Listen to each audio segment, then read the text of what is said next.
Hi everyone, it's Nicole McGuirk from Mama Elephant, and today I have a card featuring the brand new Stitched Sky Creative Cuts dies used to create a shaker card that actually has 4 different sections of shaker. So to start my card, I'm going to create the base for my shaker by die cutting some smooth white cardstock using the stitched rectangle die from the Fem Frames collection, as well as the stitched star from the Stitched Sky Creative Cuts collection. And I went ahead and just die cut one of those while I was die cutting the frame to speed up the die cutting process a bit. If I can get more than one cut at a time, I like to do that.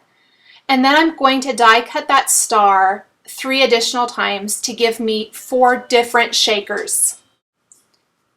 So once I have all of these die cut, I'm going to do any stamping that needs to be done before I go ahead and make the shaker. So you want to do that so that you have a nice flat surface to stamp on. The only thing I'm going to be stamping on this card is the greeting from the Shooting Star stamp set, also brand new for January.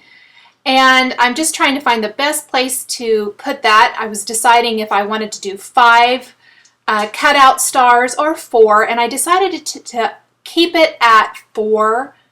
That way it gave me a nice area near the bottom to add my stamped greeting. Now to stamp that, I'm going to go ahead and just use a black dye ink and stamp it along the bottom where I've left the room there. And to add additional detail, I can add some other die cut stars and things when I'm finished creating the shaker.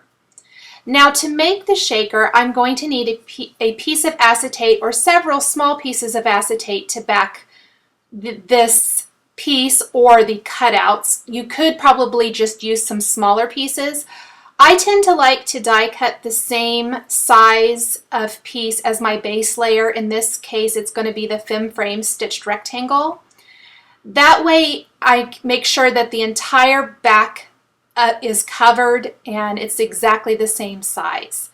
Now I need to create little wells to place the seed beads in, and so I need to go around the stars. This can be a little bit time consuming. It's not tricky or anything like that, but it does take a bit of time, and I was kind of cutting apart my foam tape different lengths and moving it around, and I realized after I had finished placing my foam adhesive around this first star here that it would be much easier to just snip off pieces from the end of my foam tape.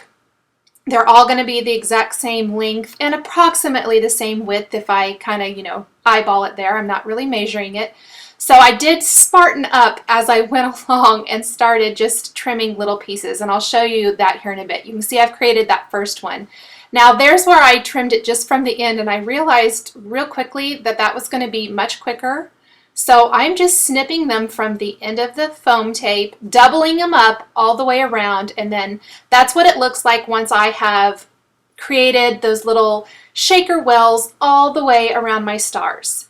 Now I'm picking out a whole bunch of seed beads, trying to figure out the combination I wanted to do. And at first I thought I would do like blues and greens, and then maybe some reds, pinks, and a turquoise. And I decided to kind of go with the more Valentine's kind of colors, I guess, with the reds, 2 colors of pink, and then the kind of shimmery white. And I've just placed those inside all of the wells, and then I'm ready to take all that foam tape off. I've die cut another piece of white cardstock to be the backing for my shaker, since it's a little bit smaller than an A2 sized card. And there is the shaker for my card. Now to finish the card and really make it shine, I am creating a few additional die cuts to place on the front. And I'm die cutting the small, and I ended up using the large as well, stitched sky clouds, and layering them there on the top of my card.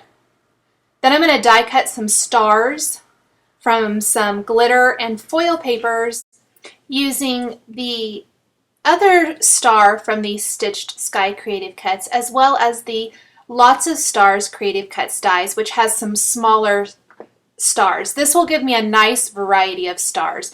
And I'm using the foil and glitter papers in colors that coordinate with the colors of seed beads that I used. So I have a silverish or a silver and pink glitter papers and then red foil. Now I'm trying to decide if I want to use one white cloud and a vellum cloud or two vellum clouds, and I ended up really liking the vellum better. So I went back and die cut a large vellum cloud to go with this small one. There's both a large and a small in the Stitched Sky Creative Cuts, and I'll have that overlap the edge of the shaker a bit, and I can just trim that excess off. Now I'm carefully applying some glue dots where I know I can cover them up with the stars, which will disguise any of that adhesive so you won't be able to see it. I'll be placing one of those foil stars right there, so that will hide any of those glue dots underneath the vellum. I like to try to find tricky ways of hiding my adhesive if possible when using vellum like this, and the stars provide a great way to hide it. So I have 3 of these other larger, or I guess medium I should say, sized stars, and then I'll be using all of these little ones that I die cut using the lots of stars. Including, there's a star in the stamped greeting, so I'm taking one of these small die cut stars and replacing that stamped star with one of the glitter stars, and I think that really kind of helps tie in all of the star detail going on with the shakers and the confetti with the rest of the design.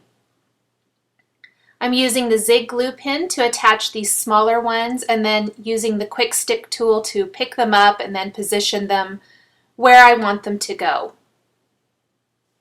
I'll continue to add these until I have them all placed on the front of the card. Then I'll take the shaker and place it on a white card base, and my card is all finished. I hope you've enjoyed this video showcasing the brand new Stitched Sky Creative Cuts from Mama Elephant. The supplies I've used to create this card are listed and linked below the video here on YouTube. Please subscribe for weekly card making and stamping videos. Thanks for watching, and we'll catch you next time.